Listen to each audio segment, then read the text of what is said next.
Warning, the following video contains massive spoilers for one of the greatest video game trilogies of all time. Please turn away now if you do not want to learn these spoilers.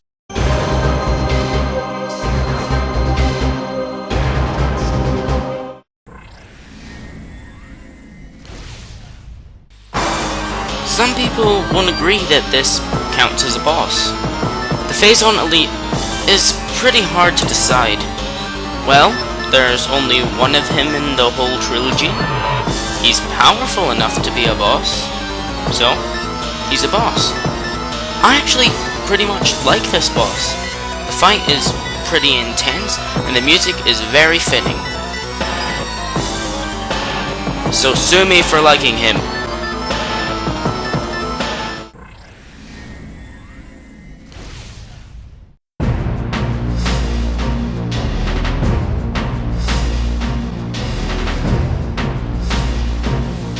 Well, this guy is a complete beast.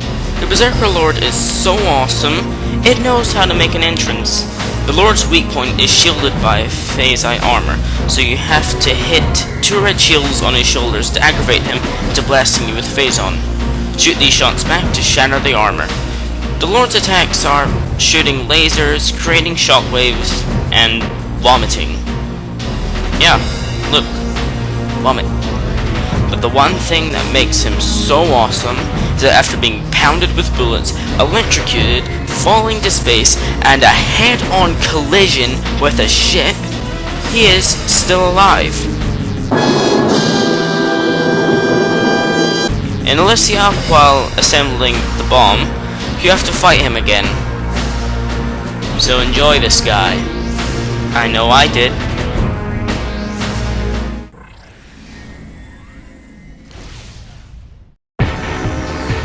Hooray for dark-powered dinosaurs! The Grapple Guardian is a Grelcher powered by the Grapple Beam. His weakness is on his back, which cannot be hit because he keeps his goddamn eyes on you. The only way to hit it is to shoot its face until it uses the Grapple Beam. You have to hide behind the electrical generators so when he grapples it, he'll be stuck. With that, you can hit him. This fight is a bit boring after a while, but it's still a good fight. Just, why is there conveniently placed generators? This actually applies to a lot of games. Why is there conveniently placed objects that help you fight them? Doesn't make any sense.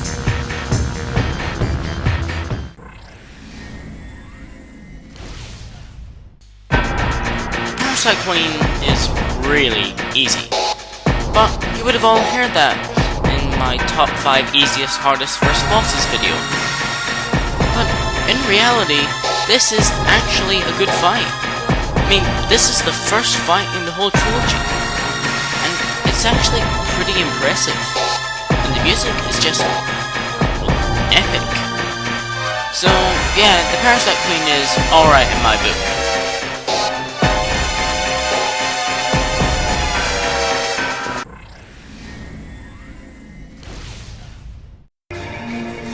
Time for another robot.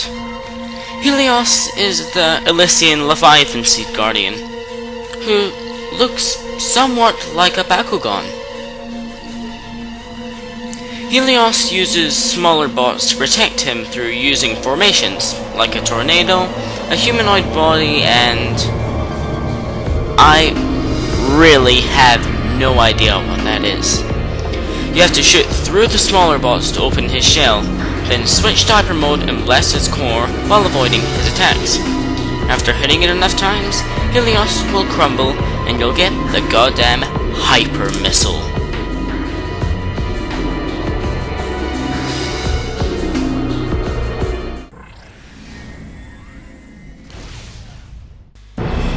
Now for a boss with actual personality. Ghor is one of the 3 hunters hired by the Federation to deliver the cure to the Aurora units. Ghor is a partial cyborg, with only 3% of his body mass remaining.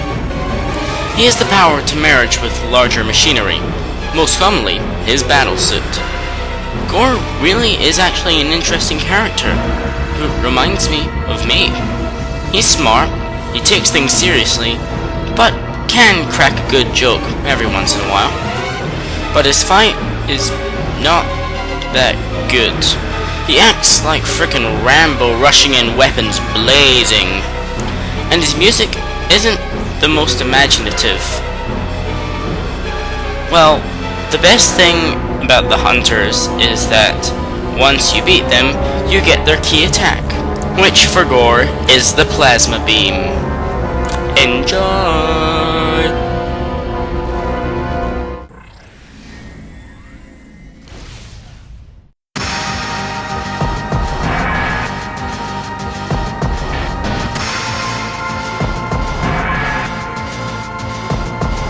The Omega Pirate is the fruit of the Pirate's Phazon experiments. He has all the powers of the Phazon Elite and Elite Pirates, but souped up. His weakness is 4 shields on his major joints. Once they are all destroyed, he will use his invisibility fields to hide and regenerate his armor. When this happens, he'll summon pirate troopers to fight you. This fight is pretty impressive. The pirate is large and imposing, and the music is very imposing. This kinda makes up for the level before it. So goddamn annoying!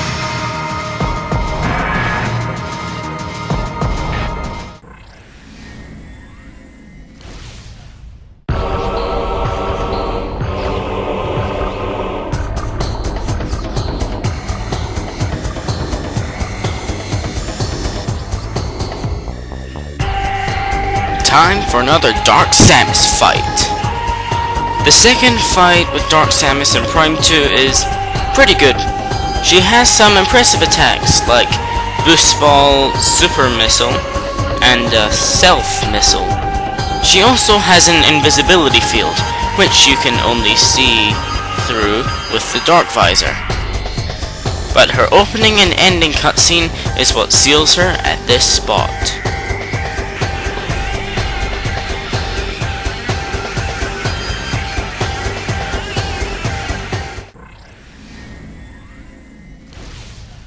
Every character has a nemesis. Batman has Joker, Cloud has Sephiroth, and Samus has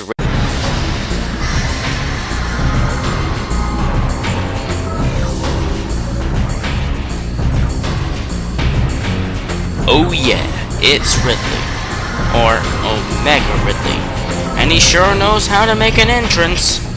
He's a frickin' space dragon infused with Phazon to protect the pirate homeworld Leviathan seat. Ridley has several powerful attacks like Fire Breath, Fireballs, Tail Swing, and melee combat. Ridley's mouth is vulnerable to your weaponry, and once he's hit enough times, he'll collapse. Rip off his chest hatch to reveal his core. After hitting his core enough times, Ridley will reinforce his armor with Phasite, use the Nova Beam to shoot through the joints of the armor until it shatters, then finish by blasting him with Hyper Mode. This fight is just frickin' awesome.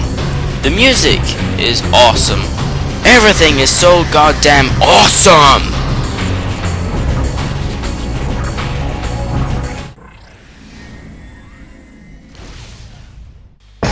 Now that we're on to the top 10, let's get into the good stuff. The final fight with Dark Samus is a really great fight. At this point, Samus has nearly been completely corrupted. With this, the fight is quite even. 2 beings supercharged by Phazon duking it out at the core of a sentient planet. The music? Awesome. Luckily, Dark Samus has a few new tricks this time around, like a cloning technique, and the Ring-a-Rosy of Death. So, enjoy this fight, but keep an eye on that yellow bar.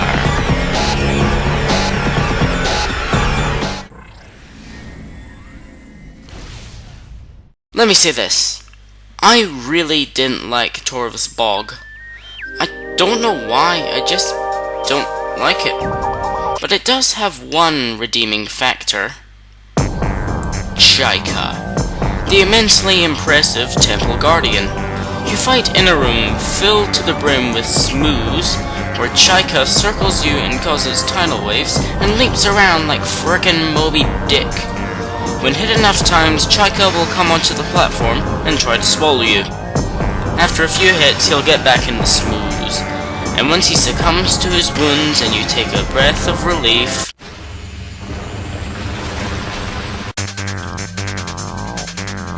the adult Chykka isn't one to screw around, and is quick to start attacking. After taking enough punishment, he'll be stunned and his wings will be vulnerable. Once all the wings are done, he'll fall into the smooth and become Dark Chykka. Real creative retro! But amazingly, his dark powered variation is weaker than his normal variation. Well, after enough hit, Chykka will fall and the dark visor will be all yours.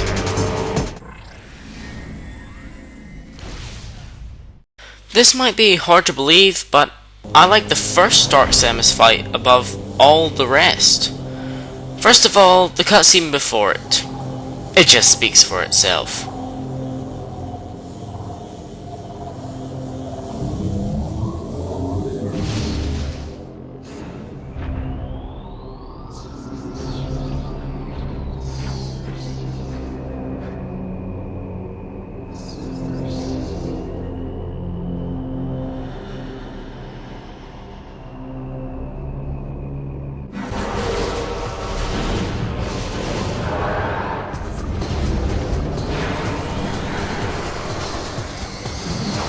Also, the fight shows you just what Dark Samus is capable of.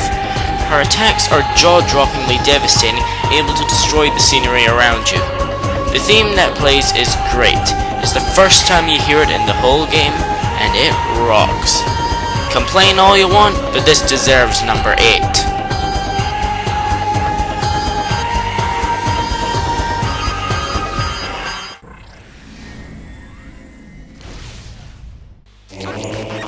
The original Prime is a great game, but by the end of the game, I'd forgotten why Samus came to Talon 4. And just as you reach the impact crater, you are reminded.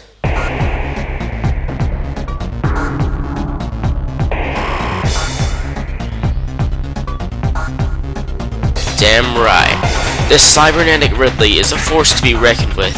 He's equipped with missile launchers, plasma beam cannons, and flamethrowers. His body is covered in thick, impenetrable armor, save for his chest plate. Now, that's something I don't get. Why leave the place with all the important circuitry with thinner armor? Were the pirates downright trying to make him easy to beat? Well, after hitting him enough times, his wings will catch fire, forcing him to the ground. This looks like a piece of cake, but be careful. Ridley is a pro in melee combat, so keep your distance and keep shooting. After a few more hits, Ridley will be defeated, and you get an awesome finisher to boot. An epic end to an epic fight. Finish him!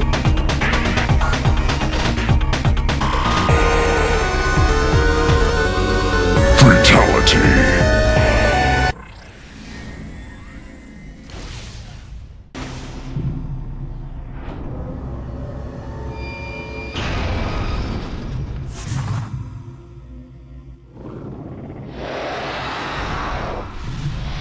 You're probably thinking, wait, you just did Meta Ridley, why are you doing him again?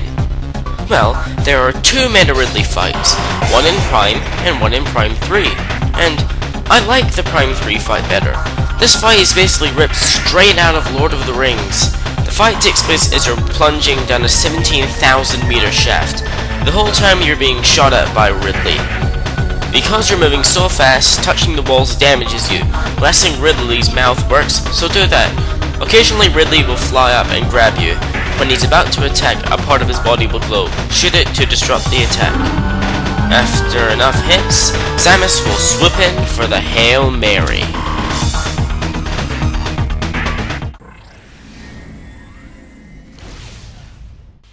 Gandrayda is an interesting character. She's the second hunter hired by the Federation. She sees herself as the top hunter and the key rival of Samus.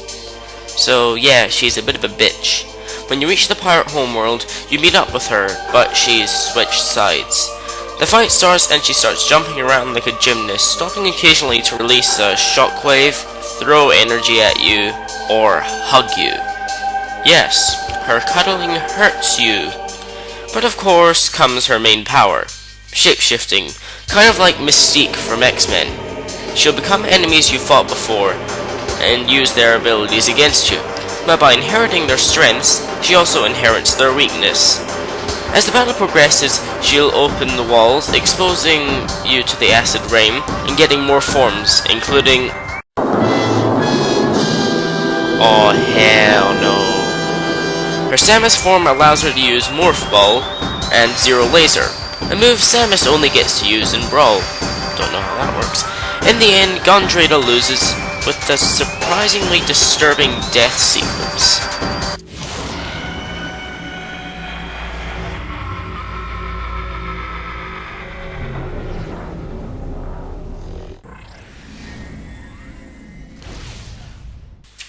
Here's what I was thinking when I first saw this guy. Yeah, boss fight. Do I really need to fight that? Yes, you do. And it is awesome. Now, I would say the Scarab tanks from Halo ripped off Quadraxis, but Halo 2 came out a few days before Prime 2. So did Retro Copy Bungie?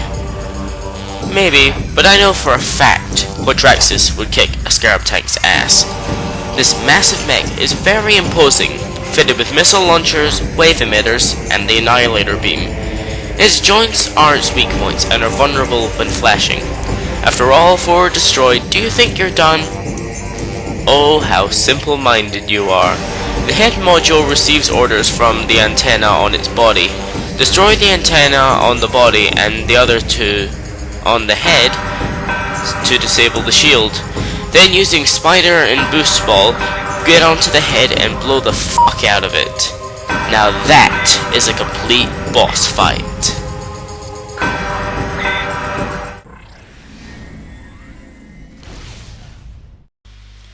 You know that I've done all the Dark Samus fights.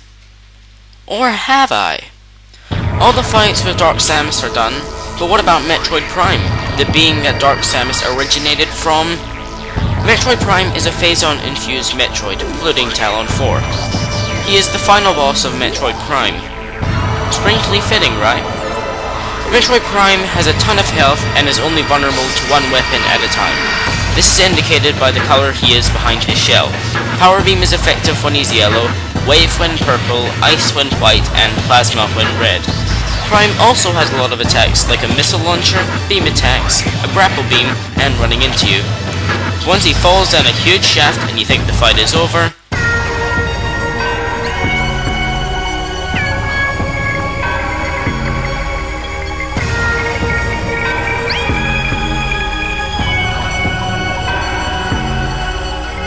yeah, the essence of Prime is a tough competitor. He's immune to all your weaponry. Luckily, he only has 2 attacks, a fiery shockwave and summoning Metroids. Prime can also turn invisible and can only be seen with one visor at a time. When summoning Metroids, Prime will leave a pool of Phazon. You can absorb this to enter Hyper Mode and kick his ass. After enough abuse, Prime will submit, but not before ripping off your Phazon suit and beginning to reform his body into Dark Samus.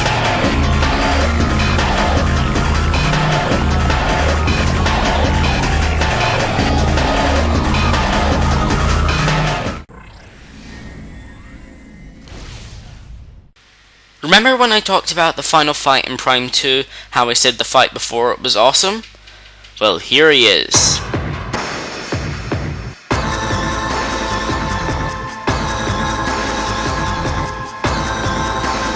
Emperor f***ing Ing.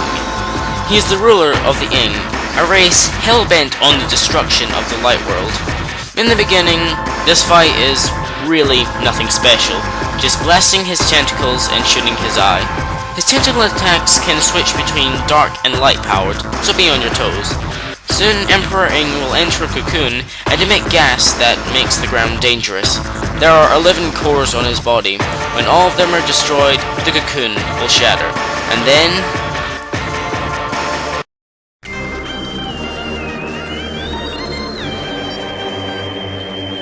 oh yeah, shit just got real. The mutated Emperor Ing is a really climactic fight. The music is so awesome. This is my favorite song in the entire series. Just you against a being who has absorbed the entire energy of a planet. This fight is great, but there's only one downside to the fight. It's so goddamn annoying!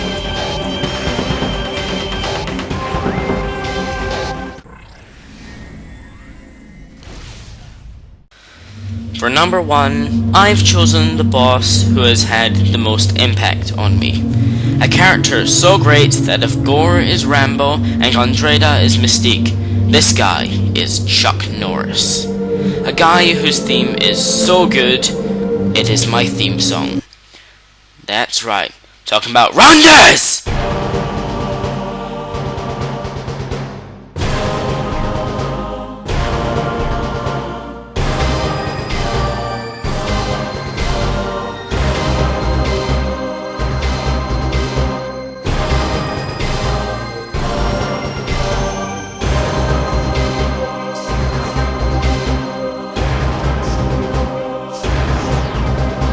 Now, before you'll rage at me saying that this list is biased, hear me out.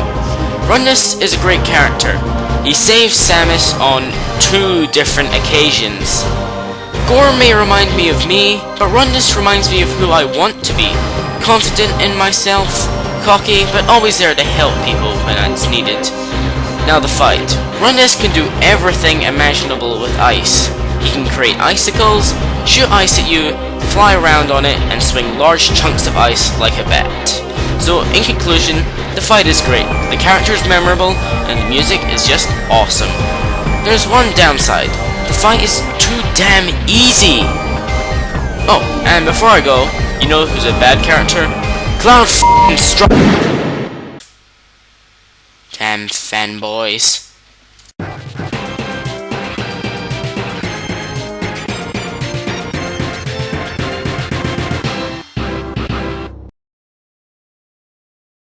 You know what I'm really good at? Cuddling! Bet you're not as good as me! 3-time world cuddling champion right here! Oh, it's on, asshole! Fucking the shit out of you!